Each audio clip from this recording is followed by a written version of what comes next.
The water issue always seems to be at the forefront of all these questions.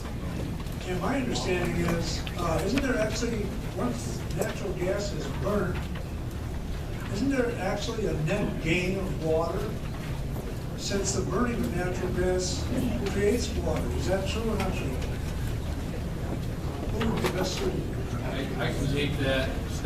That's true. When you combust natural gas, I believe 90 cubic feet of natural gas combustion creates 1 gallon of water. We've done some initial calculations.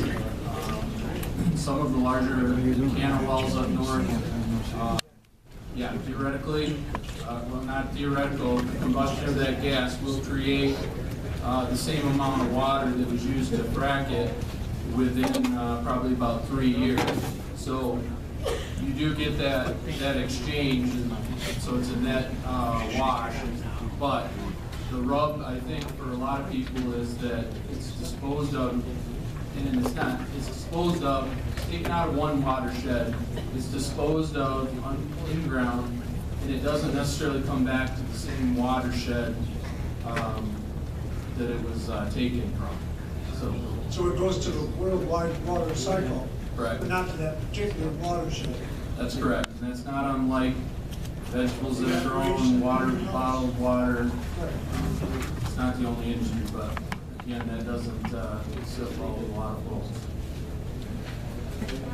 Yep. If you can wait, we're going to keep this orderly.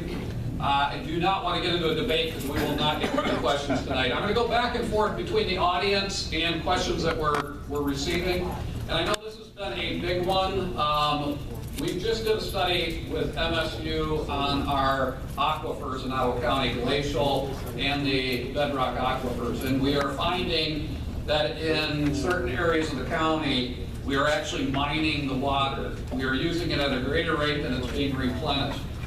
What is being done, or what will be done by the oil and gas industry and maybe MDEQ, if anything, to protect the water? And will the water be coming out of the aquifers, and how will the limited water we have be protected?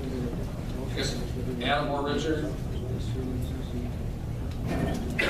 Yeah, I can take that. And I didn't get a chance to talk about this in our presentation, but how the DEQ evaluates water withdrawals is sort of twofold. We have a water withdrawal assessment tool that is run to evaluate large volume water withdrawals over 100,000 gallons. And what that principally looks at is the base flow of streams, so impact to those streams. They're not low at such point that you're impacting the aquatic fisheries.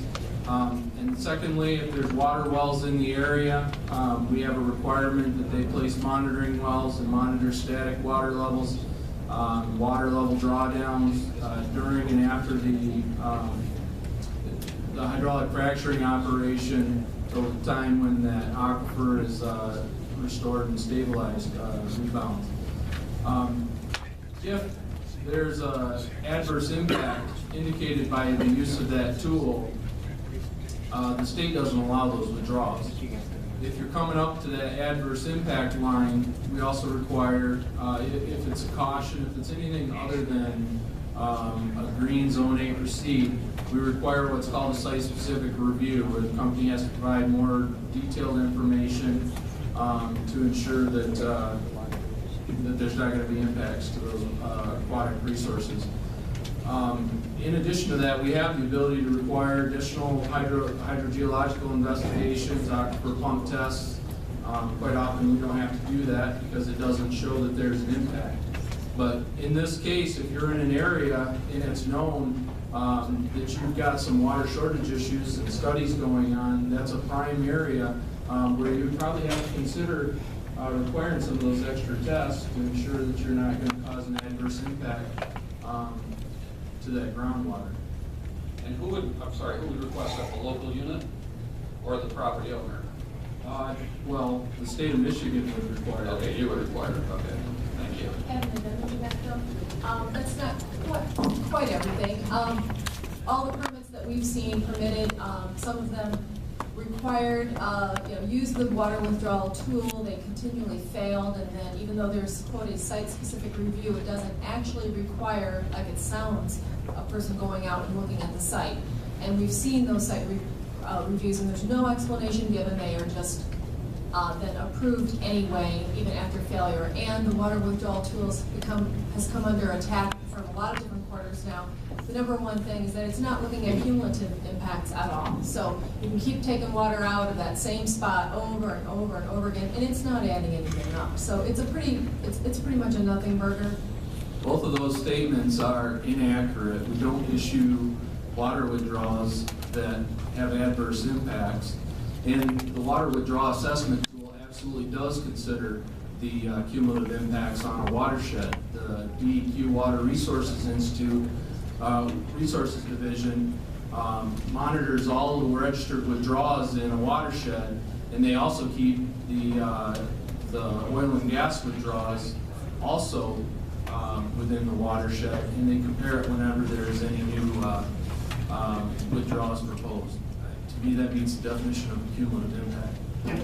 We have a question in the back here. Yeah, thank you. Just a few weeks ago, the Oceana County Emergency and Management Coordinator expressed great frustration because of the 3 accidents in that well up by Silver Lake, and his frustration because in spite of the federal regulations, the Right to Know Act, after the Bhopal tragedy in India, he still doesn't know what chemicals were released to the ground in Riley Orchards up there. And so it's, considering all of this, my question is, why is it that we allow the Halliburton loophole to exempt the fracking industry from all accountability for the Clean Water, Clean Air Acts and the Great Lakes Compact? Thanks.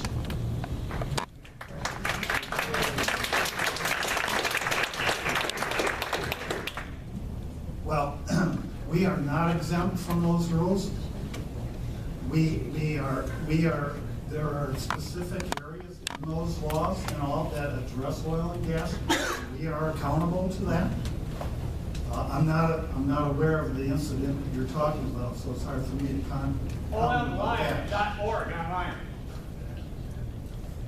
I can speak to the exact incident that he's talking about. In Oceana County with the Riley well, the emergency manager expressed some frustration when some odor complaints started coming in from hydrogen sulfide gas.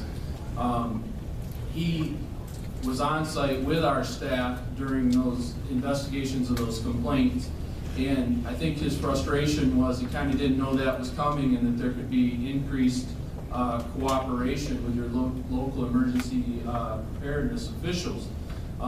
What I've been working on currently, our rules for hydrogen sulfide require that that emergency manager for a sour well be notified 48 hours prior to drilling a sour well.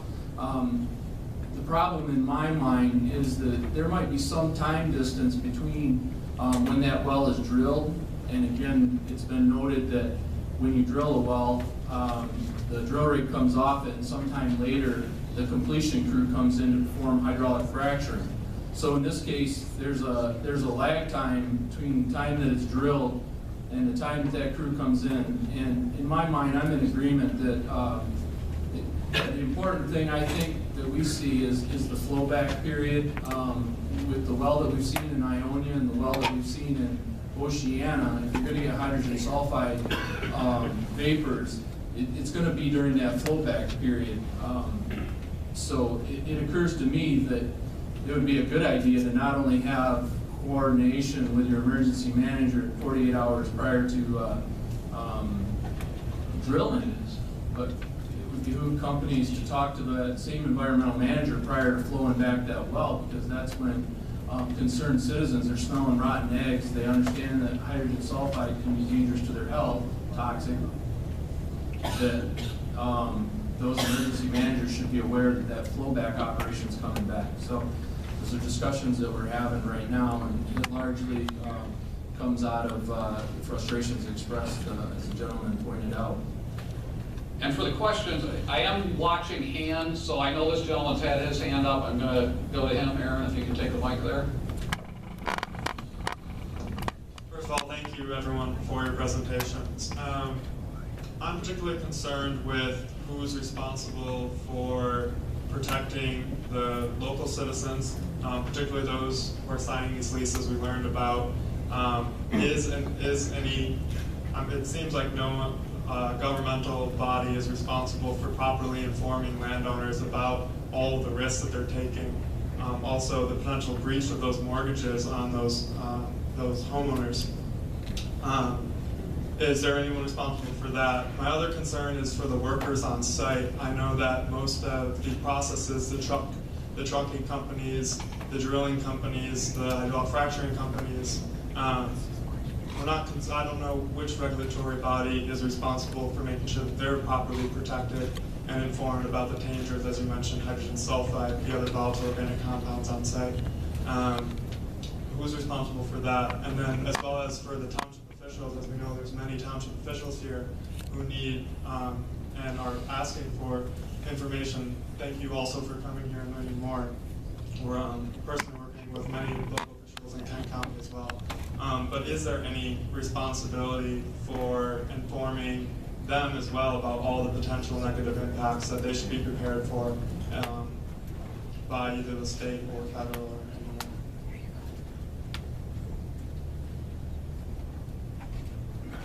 Let me take those back questions.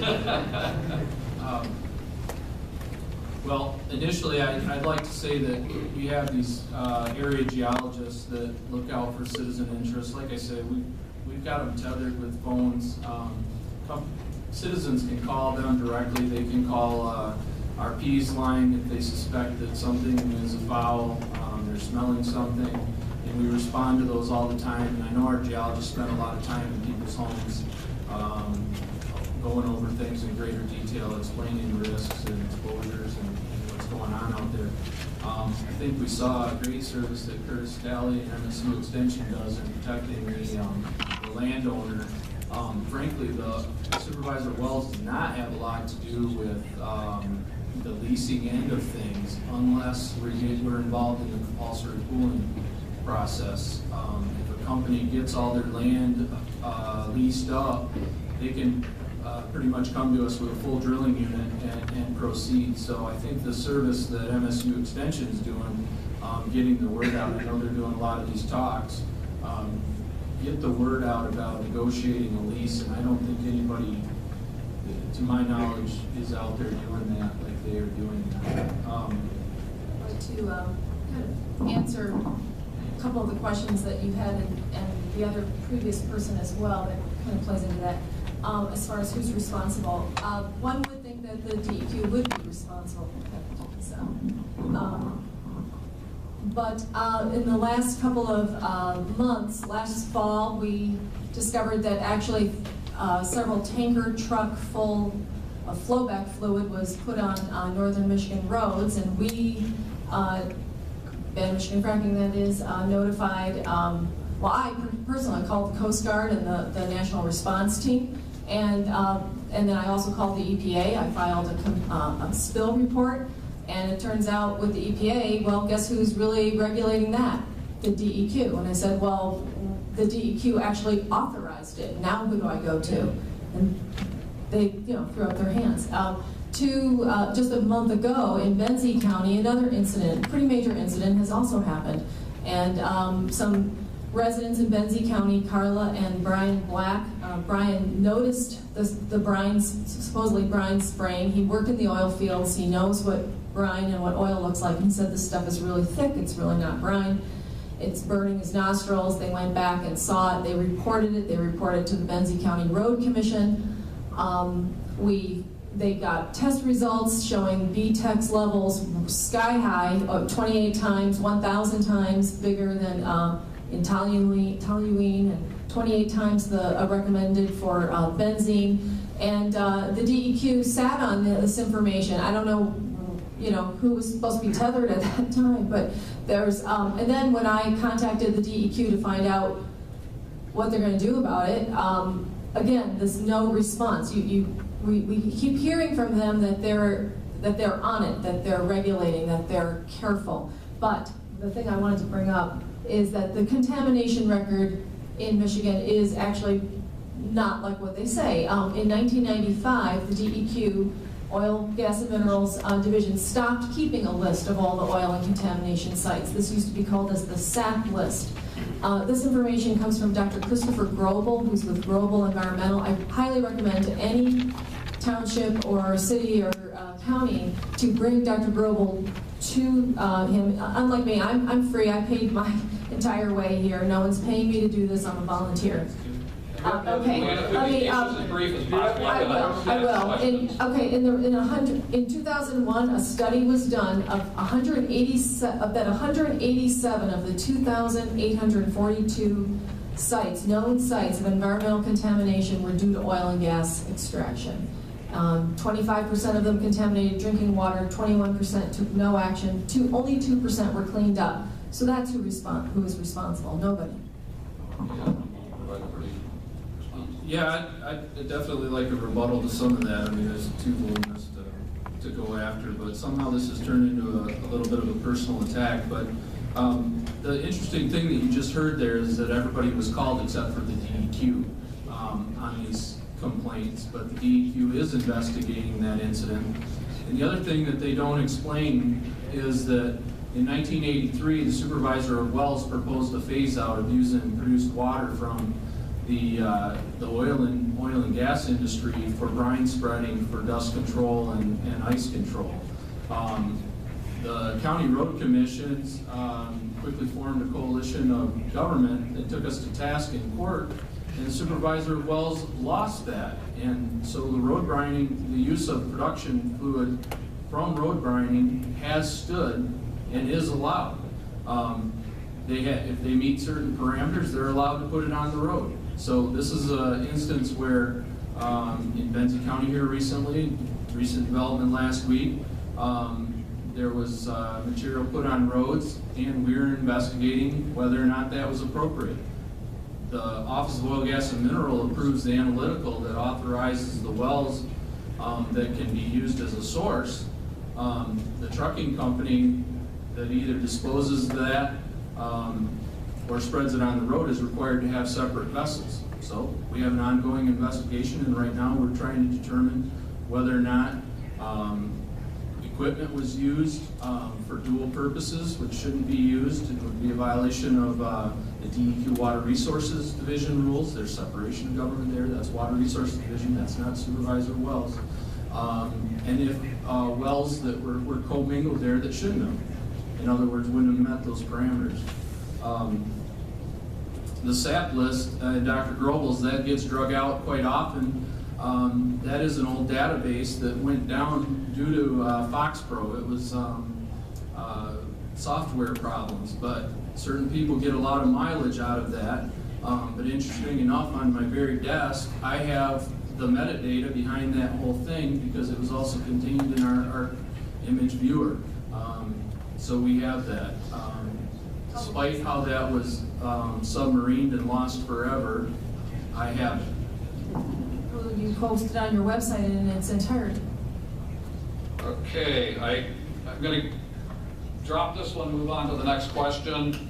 Over the last 50 years of the 12,000 wells fracked in Michigan, how many wells had safety or groundwater problems?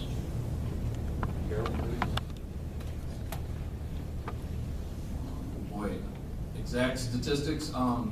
The oil and gas industry has their spills and releases, and they're required to report to us even de minimis spills. So we have on the order of hundreds of small-scale spills on record. The majority of those get cleaned up very quickly in 45 days. They do have more complex spills, dozens of complex spills that do impact groundwater, and those are ongoing cleanup investigations, cleanups, and it's not unlike any other industry. Underground storage tanks and other municipal accidents do happen, and we've got the staff to respond and follow through on those cleanups.